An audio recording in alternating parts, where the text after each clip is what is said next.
friends, today we're reading another book called Horton Hears A Who by Dr. Seuss. I'm reading this book for my aunt because I know she loves the movie Horton Hears A Who.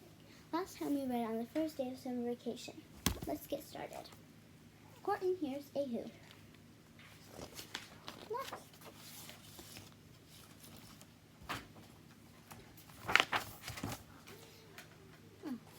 Sorry, I missed a page. There we go. On the 15th of May, in the jungle of Newell, in the heat of the day, in the cool of the pool, he was splashing, enjoying the jungle's great joys, when Horton, the elephant, heard a small noise.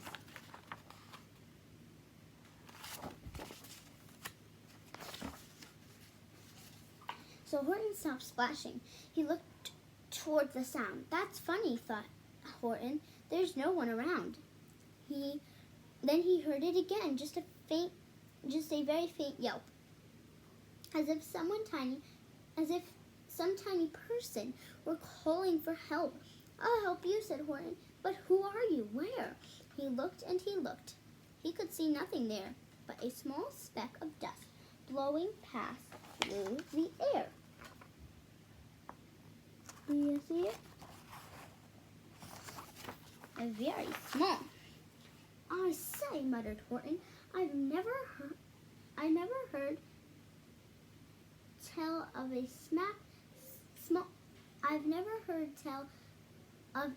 small speck of dust that is able to yell. So you know what I think? Why, I think there must be someone on top of that small speck of dust. Some sort of creature of very small size. Too small to be seen by an elephant's eyes.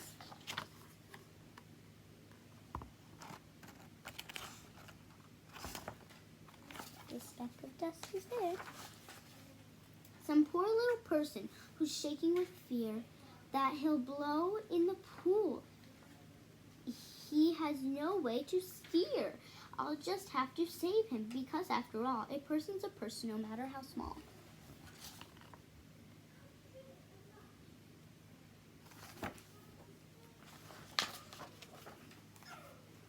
So, gently, and using the greatest of care, the elephant stretched his great trunk through the air, and he lifted the dust speck and carried it over and placed it down safe on a very soft clover.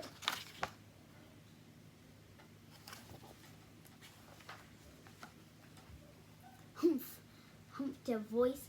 'Twas a sour kangaroo, and the young kangaroo in her pouch, and humph, in her pouch said humph too.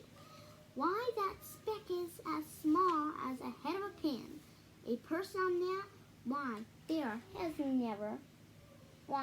never has been.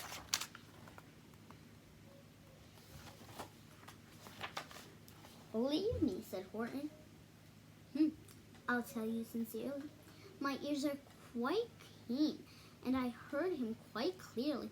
I know there's a person down there. And what's more, quite likely there's 2, even 3, even 4. Quite likely a family, for all that we know. A family with children just starting to grow. So please, Horton says, a favor to me, try not to disturb them. Just please let them be.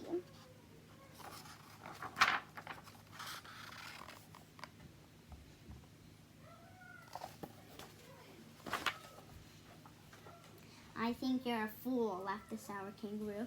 And the young kangaroo in her pouch said, me too. You're the biggest blame fool in the jungle of Newell. And the kangaroos plunged into the cool of the pool. What terrible splashing, said the elephant frowned. I can't let my very small persons get drowned.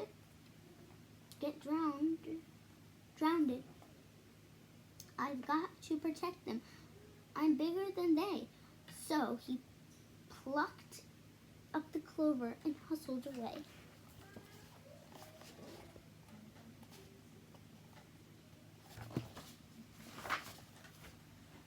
Through the high jungle treetops, The news quickly spread. He talks to a dead speck. He's out of his head. Just look at him walk with that speck on that flower. And Horton walked, worrying, almost an hour. Should I put the speck down? Horton thought with alarm. If I do, these small persons may come to great harm. I can't put it down, and I won't. After all, a person's a person, no matter how small.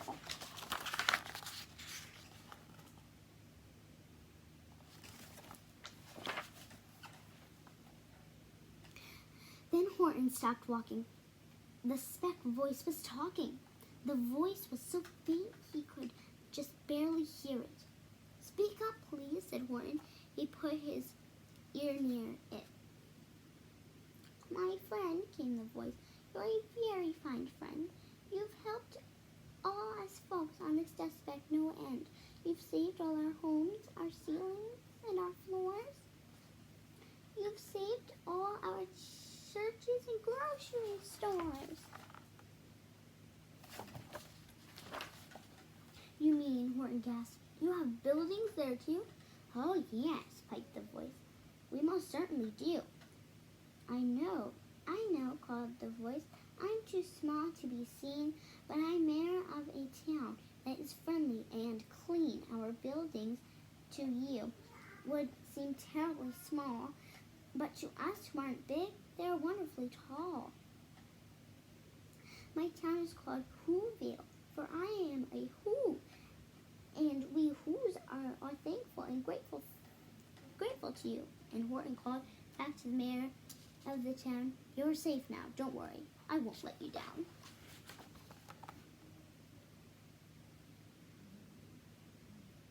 So that's their town on that dust speck. Isn't that cool? But just as he spoke to the mayor of the speck, 3 big jungle monkeys climbed up Horton's neck. The Wickersham brothers came shouting, what rot? This elephant's talking to who are not. There aren't any who's, and they don't have a mayor, and we're going to stop all this nonsense. So there.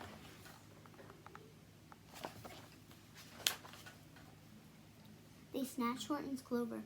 They carried it off to a black-bottomed eagle named Vold it Cough. A mighty strong eagle, a very swift wing. And they said, will you kindly get rid of this thing? And before the poor elephant even could speak, that eagle flew off with the flower in his beak.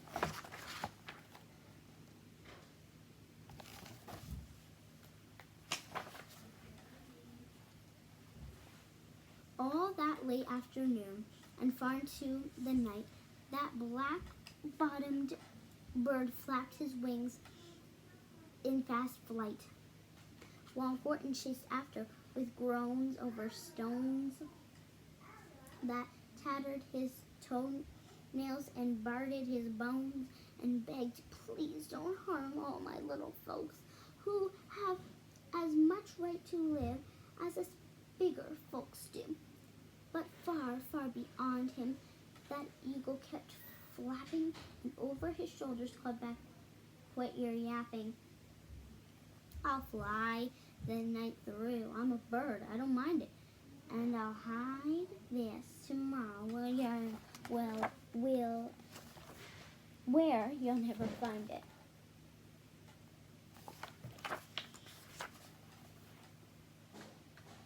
And at 6:56 the next morning, he did it. It sure was a terrible place that he hid it.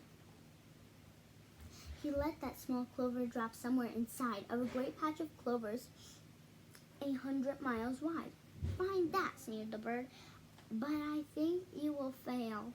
And he left with a flip of his black-bottomed tail. So he's dropping it in the field of 1,000 more clovers.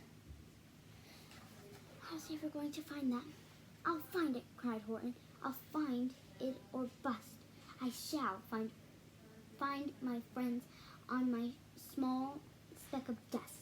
And clover by clover by clover with care, he picked up and searched them, and called, "Are you there?" But clover by clover by clover he found that the one that he searched for was just not around. And by noon, poor old Horton, more dead than alive, had picked and searched and piled up 9,005.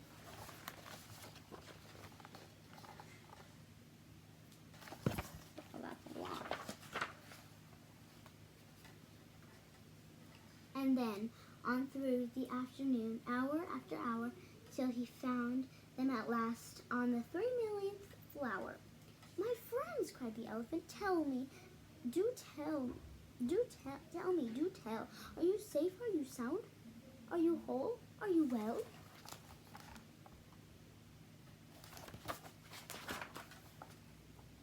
From down on the speck came the voice of the mayor. "We've really had trouble, much more than our share. When that black-bottomed birdie let go and we dropped, we landed so hard that our clocks have all stopped. Our teapots are broken, our rocking chairs smashed, and our bicycle tires all blew up when we crashed. So Horton, pleaded that voice of the mayor's, will you stick by us who's while we're making repairs?" "Of course," Horton answered. "Of course I will stick. I'll stick by your small folks through thin and through thick." She needs a kiss goodnight. Kiss Okay. Sissy goodnight. Baby, I love you. Good night. Lick me. Humph, humphed their voice. "For almost 2 days you've run wild and insisted on chatting with persons who've never existed. Such carryings on in our peaceable jungle. We've had quite enough of your bellowing bungle. And I'm here to state," snapped the big kangaroo, "that your silly, nonsensical game is all through." And the young kangaroo in her pouch said, "Me too."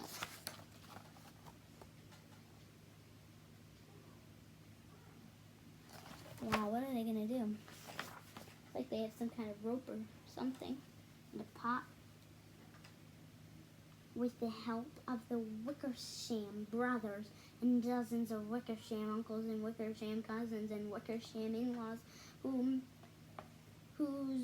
help I've gagged, you're going to be roped and you're going to be gagged. And as for your dust speck, that we shall boil in a hot steaming kettle of Brazil nut oil." "Boil it?" gasped Horton. "Oh, that you can't do. It's all full of persons. They'll prove it to you." This is a Dr. Seuss book, and Dr. Seuss books are always very long. Mr. Mayor, Horton called. "Mr. Mayor, you've got to prove now that you really are there. So call a big meeting, get everyone out.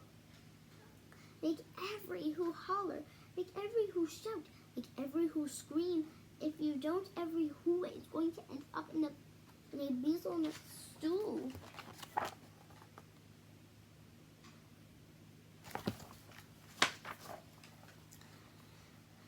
And down on the dust speck, the scared little mayor quick called a big meeting in Whoville Town Square. And his people cried loudly. They cried out in fear, "We are here! We are here! We are here! We are here!"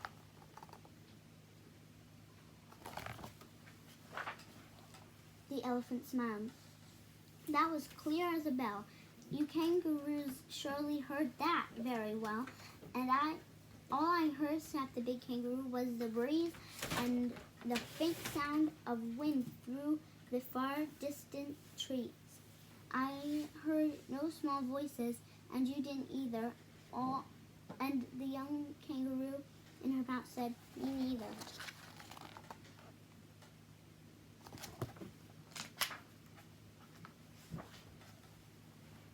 Grab him, they shouted, and cage the big dope. Lasso his stomach with 10 miles of rope. Tie the knots tight so he'll never shake loose. Then dunk that speck in the hazelnut juice. Horton fought back with great vigor and vim, but the Wickersham gang was too many for him. They beat him, they mauled him, they started to haul him into his cage. But he managed to call to the mayor. Don't give up. I believe in you all. A person's a person no matter how small, and you very small persons will not have to go in that pot if you make yourselves heard. So come on now and try.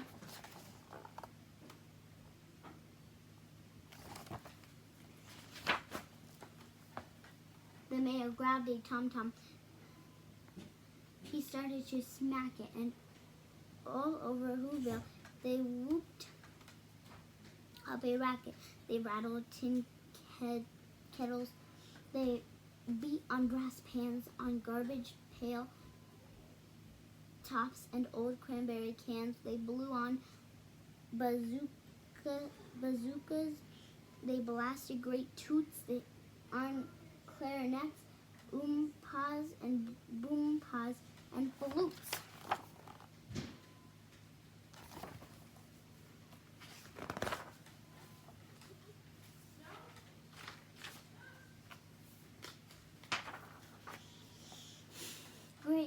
Great gusts of loud racket rang high through the air.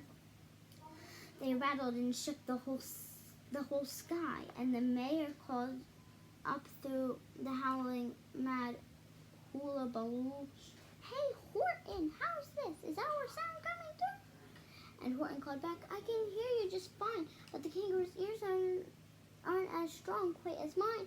They don't hear anything. Are you sure all your boys are doing their best? Are they all making noise?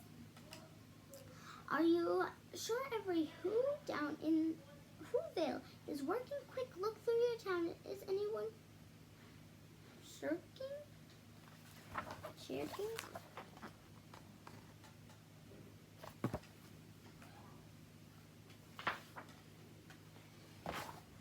Through the town rushed the mayor from the east to the west, but everyone seemed to be doing his best. Everyone seemed to be yapping or yipping. Everyone seemed to be beeping or bipping. But it wasn't enough. All this ruckus and roar. He had to find someone to help him make more. He raced through each building. He searched floor to floor.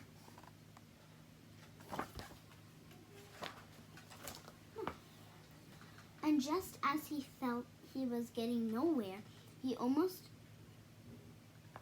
about to give up in despair, he suddenly burst through a door, and that mayor discovered one shirker, quite hidden away in the Fairfax Apartments, apartment 12J. A very small shirker named Jojo was standing and bouncing a yo-yo. Not making a sound, not a yip, not a chirp. And the mayor rushed inside and grabbed the young troll. We're saying boy.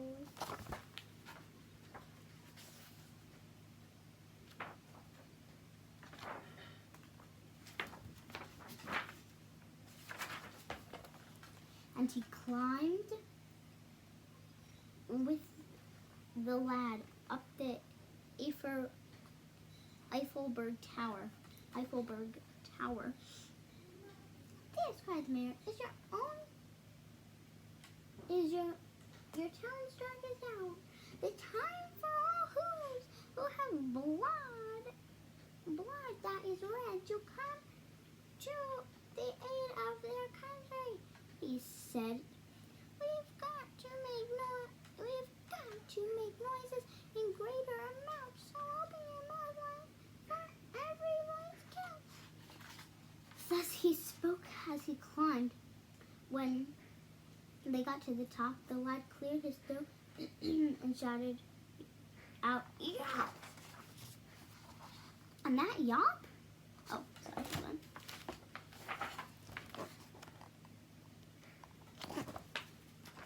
And that yop, that one small extra yop, put it over. Finally, at last, from that speck on that clover, their voices were heard. They rang out clear and clean, and the elephant smiled. You see what I mean? They've proved they are persons, no matter how small, and their whole world was saved by the smallest of all. How true, yes, how true, said the big kangaroo. And from now on, you know what I'm planning to do. From now on, I'm going to protect them with you. And the young kangaroo in her pouch said,